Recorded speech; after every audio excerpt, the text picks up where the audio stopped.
Hello, thanks for wondering and welcome to my channel. My name is Angel. For personal readings or donations, you can see the links down below. My spirit and intentions are true, therefore my readings shall be too. Break beyond the veil and through the walls of deception, beyond the realm of powers and principalities, beyond the governing of stars, to see the ultimate opportunities waiting if we can only envision it, and so it is. When I was preparing for this reading, I could hear in my, do we call it third ear so people don't think we're mad when we channel things? Even though I know most of you understand already. In that kind of third ear, a raspy, older woman's voice, like a raspy smoker, deeper sounding voice. And what was it that they said? Should have left well enough alone. It just, I don't know. I feel like it kind of makes me think of the last reading, how someone is just wanting to get some sort of vengeance for you exposing some kind of truth, but it could be something different. I don't know. When I felt that, it's like this person is used to getting their way by overpowering others somehow. And I don't know why, but I mean, I feel like it's like a theme I've been seeing. And some of you, if you're resonating in this season of your life, this is probably what it is. It's like women in toxic masculine energy. And I mean, like women in the workplace or women in relationships or in your circle, family. I don't know. It's just that it seems like that's a really bad thing. A lot of people talk about toxic masculinity in men, but they don't really address how often that when women get out of balance and live in a toxic, like you see men live in toxic feminine energy and they're whining, they're passive, they can't make decisions on their own. They force the women in their life, if they're straight, to do the budgeting, pay the bills, and make the big choices because they cannot bother themselves to have 1 ounce of like assertiveness or accountability. And with women, when they're in this toxic masculine energy, it's kill or be killed, dog eat dog. I'll do whatever it takes to have the money, to have the comfort, to have the husband. Like, they don't care if their husband is a PDF. If he's a deacon in the church and he's well known in the community and she's got her nice cushy retirement and a big ass house, she doesn't care.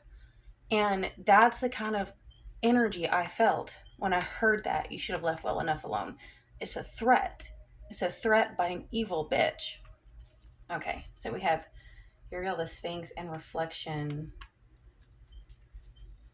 Oh, the Karmic. See, if y'all don't know some of these decks, this is the Akashic.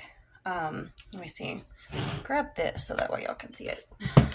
It's the Akashic Tarot. I know there's another one that's called Akashic something. It's a different deck, but this one, it's like there's certain cards where it's actually more positive reversed. So, and the Karmic Trench is one of those. Sphinx and Reflection. So, this is so strange because for some of you, it's like, what is that? It's a card or a reading I did where it's like, and I've seen this theme coming out lately too, of like, evil knows you before you do. Like, they can spot that you're destined to expose them or something. But this I really do feel is beautiful because I think you're being set aside, consecrated. That's the word I'm thinking. Consecrated. I know there's like certain names. I think my middle name or something, it has to do with like consecration. And I think there's this like if any of you are facing isolation or like an in-between phase where you're not where you need to be and you can't go back the way you came, I think it's for consecration. I think like you need to, like, you're really going through this doorway. Like when you see this, the Uriel and the Sphinx, think of like the the never-ending story, and you have like these beautiful things that you're passing through these gates, and I don't know. And then the reflection card is, well, this one really is about like facing your destiny. And then the reflection card is obviously reflection. It's, you have to really go deep. Think like Scorpio energy, eighth house energy. If even if you don't have a lot of Scorpio in your chart, if people see you as kind of deep, dark, um, kind of like teetering on the edges of death and life, I would look at your natal chart and see if you have strong aspects in your eighth house or your 12th house. Okay, let's see what we got here. Initiation. I freaking told you. Initiation. You're being consecrated. You're being initiated. And you're on track, but it's a crossing.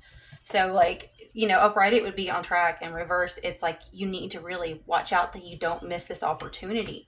So, you can feel that there's an opportunity brewing that is forming. It's something so new that you can't describe it. The higher powers always knew. Your higher self probably did too, but it's not something that you can write down. It's not something that you can figure out logically. I say that and I feel like I'm wrong. There's something for some of you. Yes, use logic, right? Let's not get too spiritual with it.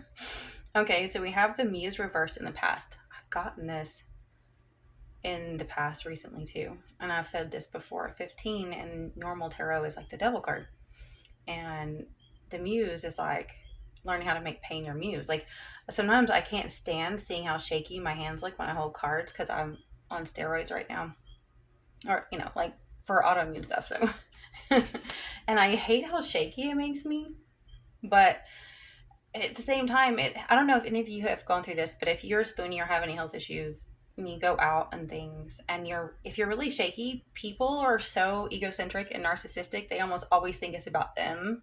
Like, oh, are you intimidated by me? Are you scared? Do you have anxiety? And am I a macho man? Are you attracted to me? And it's just like, oh my God. Sometimes I just let them think what they want to think. Why change it? Let them be flattered, right? Okay.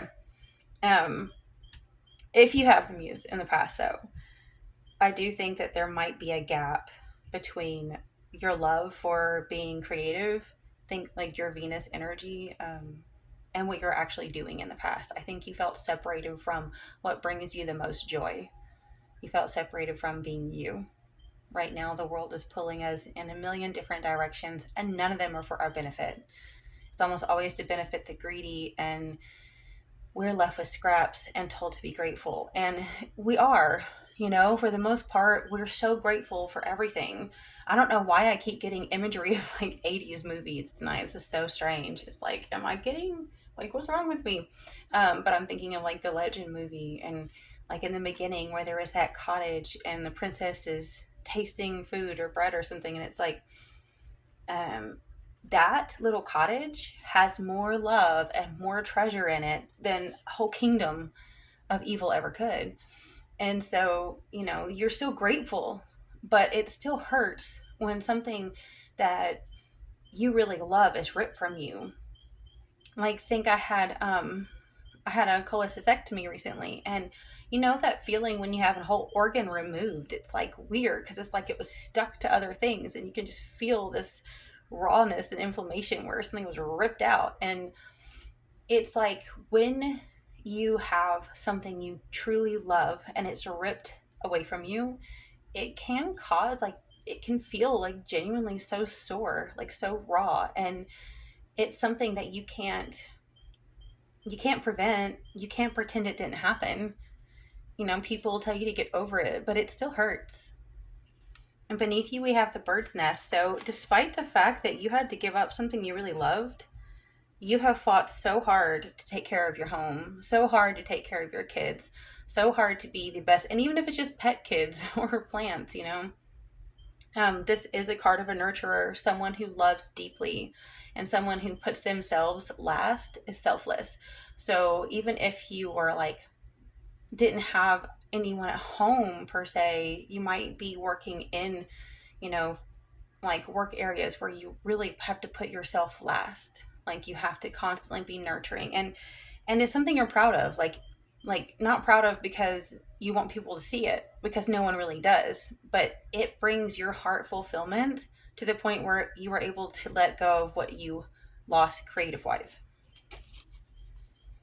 And look, we have the journey above us. So that's what you're headed for.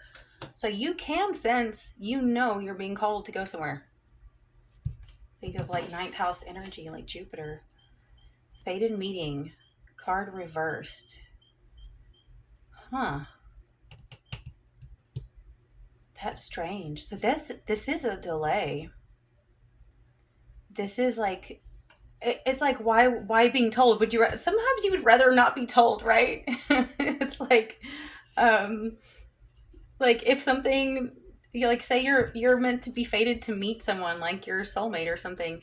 If it's reversed, it's like, why tell us? I would rather not know. But there's a reason why. I'm sure Spirit is letting you know that there is some kind of there's a rift somewhere. So where you're going in your journey, where you're headed, and wherever it is who you're meant to meet, that is destined for you to meet. There's other characters at play who probably could see this coming before you did, and they're trying to put roadblocks in the way. But as we know, whatever evil means for a harm always ends up good. It does. Well, I agree with some people, maybe not always, but most of the time we can find a way to make it good. And sometimes you can't see how it becomes good until way, way down the road. Okay, what you don't see coming. And we have the winged messengers. Oh, this is like, I don't want to sound just like harsh, but this is like an asshole, like rude communication is what I'm feeling. Like, when someone sends a lawsuit over something petty, or the city sends you a fine over something petty, or like say you were slandered, say someone defamed you, but then if you speak out about it, they send you the cease and desist. Like, it's just something like that is uncalled for, and it's to deliberately throw a wrench in your plans to meet this person. It's to distract you from your purpose. God, evil bastards just don't know when to quit, do they? And what others want for you, the light of the world. This is your chance to show your light, though. This is amazing. Wow. You know what's funny is sometimes even the ones who want to harm you, deep down, they're so hungry for you too, and so thirsty for the light that they almost sabotage things unconsciously, not realizing how badly they need a reaction out of you so that they can feel again. And I also feel your ancestors and all of the divine higher beings that protect you, the great creator, Mother Earth herself, really do like knock on that door to your heart and say, it's all right, because greater is that energy within you. This is your chance to shine your light. It gives you exposure. Like, say you keep to yourself, others hunt you down, it actually opens the door for you to actually express your potential, your light, your side of the story. So you can flip the script, which is really good. The owl card in the druid cards is a lot like that. Turn a disadvantage into an advantage. Diversity. So we have this in the hopes and fears, and it's reversed. Okay. It makes a lot of sense. Some of you may be having a bit of fear that, you don't have any options in the situation, or you don't know where to turn, or you don't have any outside help or resources. And at the same time, you're probably hoping that the path that you're paving is the path. Like that you already can clearly see down the road and that there's no roadblocks in the way. And hopes and fears are usually extreme, so usually neither one happens. So you're probably not going to have completely smooth sailing on this journey, but it's also not going to be as limiting as you might fear. And we have the treasure for the outcome. I know I got this somewhere in one of my other readings. In this card, upright, it's actually kind of negative card, not because it's negative, but because he's focusing on what was looted instead of the treasure that they forgot and left behind, which was the best part. Like, there's this little treasure chest with light shining out of it. and he sees the mess. And that has actually happened to me. Decades ago, I had people destroy all of my things, pour glass on everything, broke through I mean, they destroyed everything. They completely raided all that I had. And it did break my heart, but I was so happy that at least I had my writing still. Like this, they even poured glass in my typewriter because this was like, decades ago, like I said. And anyway, it's strange because I was hurt too, but I was so grateful for what I had left. And the most important things to me too were my animals, that my dog and my cow were okay. Um, and I think maybe that's what this is like. It's like, so people try to rip up a lot around you, but those things are transitory. Those things are in the physical realm. They cannot destroy spiritual access to love like they think they can. And the most important things you will still have. Your animals, your children, um, whatever your gift or talent that something tried to rip away from you, I actually feel like is being birthed in this treasure now. What they mean for harm brings good. So in this time of reflection, this time of being cautious, because you do have um, some pretty toxic enemies coming at you, and it's not like, I don't want to take it lightly because, sometimes I take these messages to heart for me too. Sometimes I can go back and listen to my own and realize, like, I don't take my own advice enough. I know I did one a couple years ago, and it was like really watching what you say, because, this person is so, and it was a masculine at that time, but it was like, watch what you say, because, and I'm like, oh my God, I'm the world's worst. Come on, Aquarius, the Mercury, Mars, Aqua. My son's in the third house of Gemini. I mean, I can't. If I open my mouth, people get angry. It's just what happens. We have the Sun card. Destroyers are being destroyed. Watchers becoming the watched. Pressure to rush. Urgency, frantic, stress, fear-based, hamster wheel, get off, reignite intuition, listen and respond. I think this is an important one to tap into when these outside forces start shaking you like a storm. Like I've said before, the roots of the trees, think of this, think of having deep roots like the tree. Take the tree wisdom to heart. The limbs need to be flexible, because if they're brittle, they will break in the storm. So you want to be a healthy tree that is well nourished, well grounded, but flexible. And with this time, with Uriel and the Sphinx and the reflection time, during this time of upheaval, as we know, the world is not really doing so well. And so evil people are really panicking, because all the things that they had as comfort is not so comfortable anymore. So now they are more motivated to try to make others more miserable. Evil needs you busy, exhausted, overwhelmed, bogged down. Just say no, set boundaries, and accept you're worth so much more.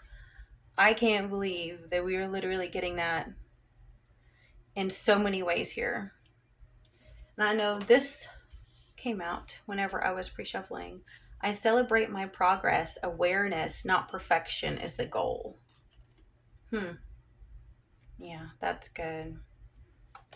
Okay, I'll pull a few more and I'll wrap things up.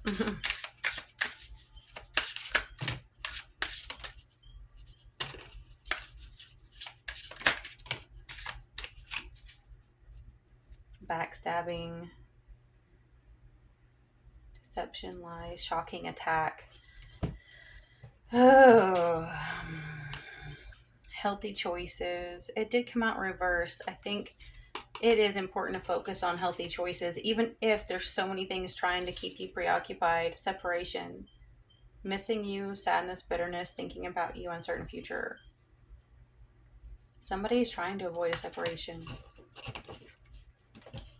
A lot of these come out reverse. Passion, insane chemistry, sparks and having fun, equal interest, burning desire. a lot of this could be because sometimes people can spot where there's chemistry between you and another person before you and that other person even meet, because it is just like written in the energy. It's like this imprint they can't deny.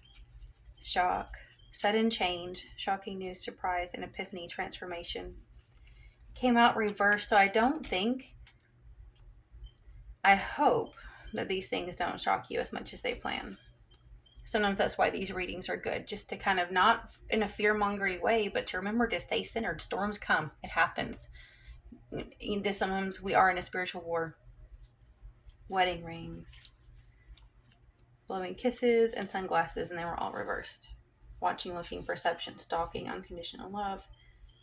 Okay. Union, marriage, affection, return. All of this sounds like someone is... Oh, I don't like that. I'm thinking that with the passion and then like this affection, unconditional love,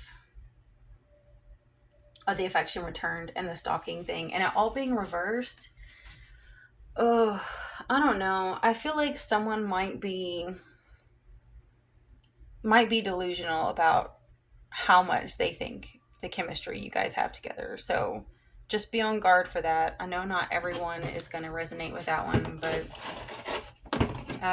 there could be someone who is a little bit like, fabricated a fake reality in their mind, and it's kind of, it could be bringing a lot of problems in your life because the things they say and do around other people, because of this reality they've made up.